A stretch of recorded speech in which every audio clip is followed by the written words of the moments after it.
Hello అండి, అందరికీ నమస్కారం. ఈ ఛానల్లో ప్రతి ఒక్క గవర్నమెంట్ అప్డేట్ కూడా రావడం అయితే జరుగుతుంది. సో తప్పనిసరిగా ఈ ఛానల్ని సబ్స్క్రైబ్ చేసి ఈ వీడియోకి అయితే ఒక లైక్ కొట్టండి. ఎందుకంటే ప్రతి ఒక్క గవర్నమెంట్ అప్డేట్ కూడా ఈ ఛానల్లో రావడం జరుగుతుంది. సో తప్పనిసరిగా ఈ ఛానల్ని సబ్స్క్రైబ్ చేసుకోండి. ప్లీజ్ ఈ ఛానల్ని సబ్స్క్రైబ్ చేసుకొని మమ్మల్ని సపోర్ట్ చేయాలని కోరుకుంటున్నాము. సో మార్చి నెలలో వీడియోలోకి వెళ్ళిపోతే మొట్టమొదటిగా చూసుకుంటే రేషన్ కార్డ్ అండి. రేషన్ కార్డ్స్ ఇది వరకు పాత కార్డులకు క్యూఆర్ కోడ్ అనేది ఉన్నదండి. కొత్త రేషన్ కార్డులు అయితే పంపిణీ చేయడం జరుగుతుంది. ఆంధ్రప్రదేశ్ రాష్ట్రం అయితే కొత్త రేషన్ కార్డులను పంపిణీ చేయడం జరుగుతుంది. సో వీటికి క్యూఆర్ కోడ్ అనేది వస్తుందండి. సో క్యూఆర్ కోడ్ స్కానర్ అయితే వస్తుందండి. సో ఇది వరకు పాత రేషన్ కార్డులకి కోడ్ అనేది ఉన్నదండి. ఇప్పుడు క్యూఆర్ కోడ్తో రావడం అయితే ఈ మార్చి నెలలో రేషన్ కార్డులు పంపిణీ చేస్తామని చెప్తుంది గవర్నమెంట్. సో అలాగే రేషన్కు సంబంధించి కొంతమంది అంటే వాళ్ళకు సమయం దొరకను లేదా వేరే వేరే ఊర్లలో ఉండి సో రేషన్ తీసుకోకుండా ఉంటారు. ఈ నెల పోయిన నెల సో 3 నెలలు అంటే 3 మంత్స్కి ఒకసారైనా కానీ రేషన్ తీసుకొని వాటికి వేలిముద్ర అనేది చేయడం జరగాలి. లేకపోతే కనుక ఈ రేషన్ కార్డ్స్ ఏవైతే ఉన్నాయో వాటిని మీ తంబ్ అనేది లేకపోతే మాత్రం 3 నెలలకు ఒకసారైనా అంటే 3 మంత్స్కి ఒకసారైనా రేషన్ ఖచ్చితంగా తీసుకొని ఉండాలి.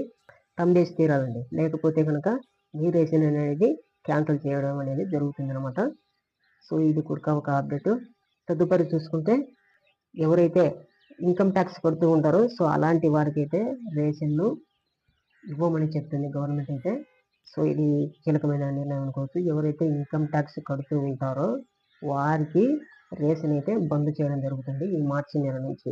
సో రేషన్ సంబంధించిన ఇది. ఇక రెండో అప్డేట్ చూసుకుంటే సో ఇకపోతే ఇల్లు లేని నిరుపేదలకు ఇల్లు ఇస్తామని గత ఎలక్షన్లో చంద్రబాబు నాయుడు హామీ ఇచ్చిన ప్రకారం ఇల్లు అయితే మంజూరు చేయనున్నారు.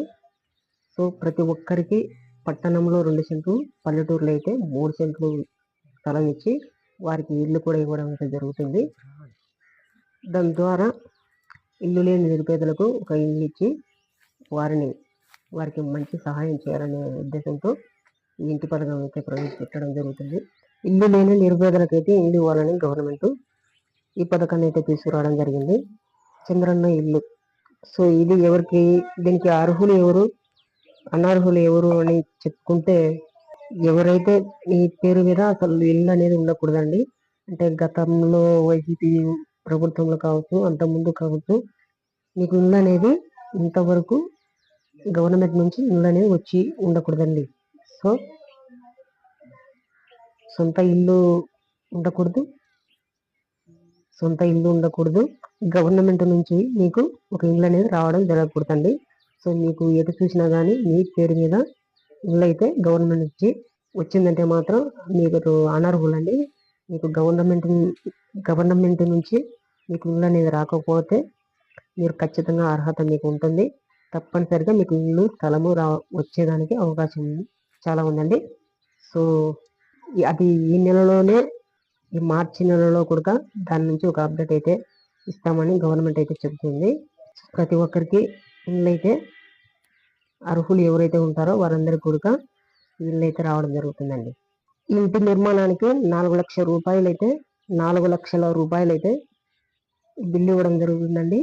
ఇది 2 సంవత్సరాల లోపు పూర్తి చేయాలండి. తప్పనిసరి 2 సంవత్సరాల లోపు పూర్తి చేసిన వారికే ఇల్లు అనేది ఇవ్వడం జరుగుతుంది. ఇంకొకటి ఏంటంటే 2 సంవత్సరాలకు మీరు ఇల్లు పూర్తి చేయలేకపోతే మాత్రం మీ ఇంటి బిల్లు అయితే క్యాన్సిల్ చేయడం అయితే జరుగుతుందండి. సో ఇది ఒకటైతే. దానిలో వచ్చేసి అంటే ఇంటి పట్టాలకు సంబంధించి 10 సంవత్సరాలు మీకు ఈ పట్టా అయితే ఇవ్వడం జరగదండి. 10 సంవత్సరాల తర్వాత అప్పుడు గవర్నమెంట్ ఏది ఉన్నప్పటికీ కూడా మీ ఇళ్ళ స్థలానికి పట్టా అయితే ఇవ్వడం జరుగుతుందండి. ఇది మన హౌసింగ్ గురించి వచ్చిన అప్డేట్ అయితే ఇది. మీకు కావాల్సిన హౌసింగ్కు సంబంధించిన ఏవైతే ప్రూఫ్స్, వాటికి సంబంధించిన ఏవైతే గైడ్ లైన్స్ ఉంటాయో అవి తొందరలో రిలీజ్ చేయడం అయితే జరుగుతుంది. సో రిలీజ్ చేసిన తర్వాత మళ్ళీ ఒక అప్డేట్ అయితే మీ ముందుకు తీసుకురావడం జరుగుతుంది. సో హౌసింగ్ చంద్రన్న ఇళ్ళకు సంబంధించిన సమాచారం అయితే ఇది. సో ఇక నెక్స్ట్ తీసుకుంటే సో పెన్షన్ అండి. సో ప్రతి ఒక్కరు ప్రతి నెల 1వ తారీఖు పెన్షన్ తీసుకుంటూ ఉండేవారు. సో కొంతమంది తీసుకోలేకపోయేవారు ఉండొచ్చు, ఎందుకంటే తమ వేరే వేరే ఊర్లో ఉండొచ్చు, లేదా ఏదైనా ఇబ్బందులుగా ఉండి ఆ పెన్షన్ సరైన సమయానికి తీసుకోలేకపోవచ్చు. సో అలాంటి వారికి గ్రామ సచివాలయంలో నుంచి వారే ఇంటికి వచ్చి మీకు పెన్షన్ అయితే అందజేయడం జరుగుతుంది. సో దాని గురించి ఎటువంటి ఇబ్బంది ఏం లేదు. సో ఆదివారం సెలవు ఒకవేళ ఇచ్చినప్పటికీ శనివారం పెన్షన్ స్టార్ట్ చేస్తే, ఒకవేళ ఆదివారం సెలవు తీసుకున్న సోమవారం రోజు మళ్ళీ ఇస్తారు. ఒకవేళ ఇవ్వలేని పక్షాన సో నెక్స్ట్ మంత్ పోయిన నెలది ఈ నెలది 2 కలిపి కూడా మీకు ఇవ్వడం అనేది జరుగుతుంది పెన్షన్. సో తీసుకునే వారు ఇబ్బంది ఏం లేదు. సో కానీ ప్రతి 3 నెలలకు ఒక్కసారైనా సరే పెన్షన్ అయితే మీరు తప్పనిసరి తీసుకోవాలి. తీసుకోలేకపోవడం వలన ఏమవుతుందంటే ప్రతి 3 నెలలకు దాటిన తర్వాత అప్పటికి మీరు ఫింగర్ ప్రింట్ పెట్టకపోతే, అంటే ఏలు ముద్ర వేయకపోతే మీ పెన్షన్ అయితే కట్ చేయడం జరుగుతుందండి. ఈ పెన్షన్కు ఏదో ఒక ఆటంకం జరిగి తదుపరి మీ పెన్షన్ రావడానికి కాస్త ఇబ్బందిగా కూడా కావచ్చని చెప్తుంది గవర్నమెంట్. సో ప్రతి నెల కూడా ఎంత వీలైతే అంత పెన్షన్ తీసుకోవడానికి ట్రై చేయండి. ఇక చూసుకుంటే కొంతమంది పెన్షన్లు అయితే క్యాన్సిల్ కావడం జరిగిందండి.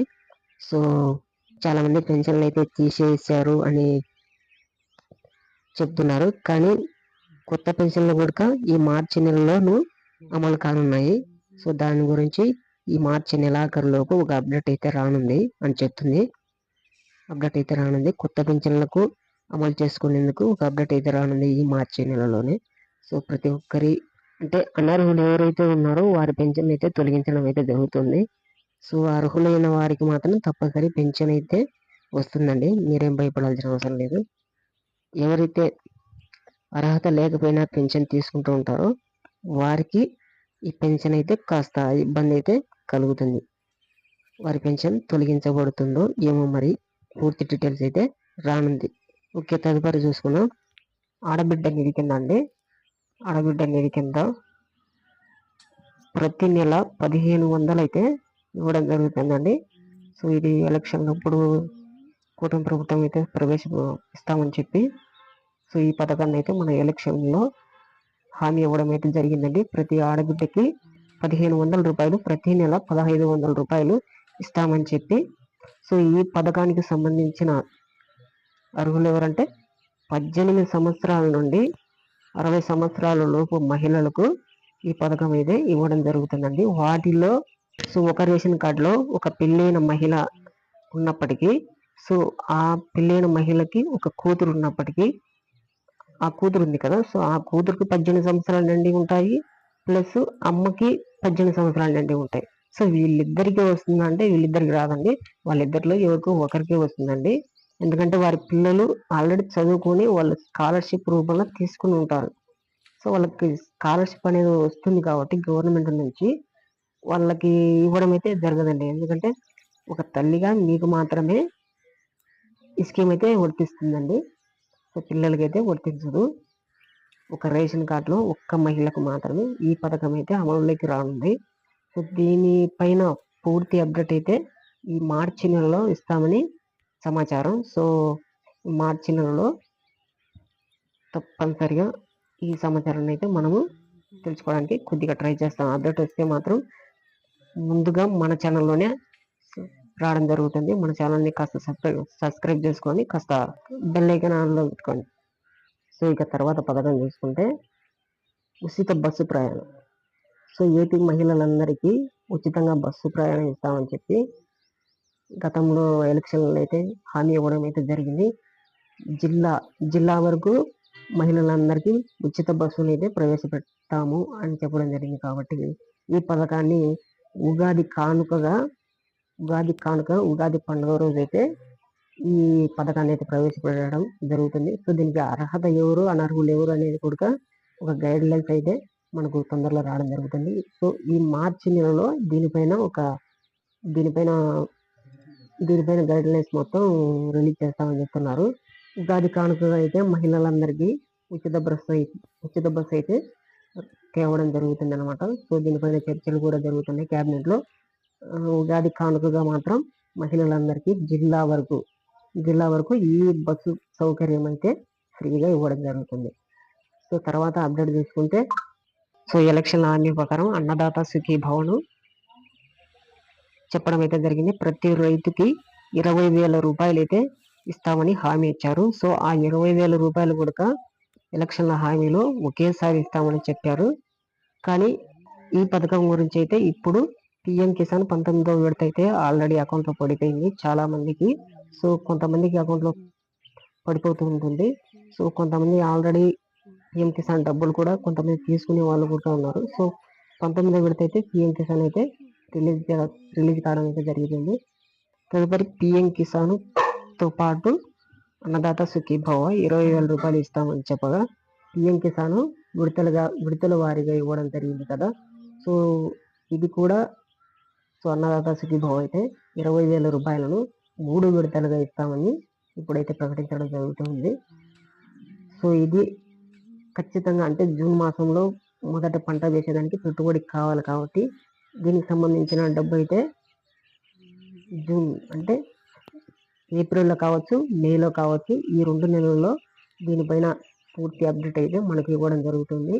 సో ఏది ఏమైనప్పటికీ మేలో అయితే మనకు డబ్బులు పడిపోయడానికి అవకాశం చాలా వరకు కనిపిస్తుంది. ఇది 3 విడతలుగా రైతులకు 25,000 రూపాయలు ఇవ్వడం జరుగుతుంది. తర్వాత అప్డేట్ వచ్చేసి అమ్మఒడి అండి. సో గతంలో అమ్మఒడి అనే పథకం కింద 13,000 నుంచి 14,000 రూపాయలు అయితే గతంలో వైసీపీ నేతలు అయితే ఇవ్వడం జరిగింది. సో ఇప్పుడైతే కూటమి సర్కారు అధికారంలోకి వచ్చిన తర్వాత వీరికి ఎంతమంది పిల్లలు ఉంటే అంతమందికి 15,000 రూపాయలు అయితే ఇస్తామని చెప్పి హామీ ఇచ్చారండి. సో దాని కారణంగా ఈ జూన్ మాసంలో స్కూళ్ళు 12వ తారీఖు అట్లా ఓపెన్ అవుతాయి కదా. సో ఓపెన్ అయిన తర్వాత మొదటి వారంలో కావచ్చు లేదా జూన్ నెలాఖరులో కావచ్చు వీటికి సంబంధించిన డబ్బులు అయితే ఎంతమంది పిల్లలు ఉంటే అంతమందికి 15,000 రూపాయలు అయితే ఇవ్వడం జరుగుతుందండి.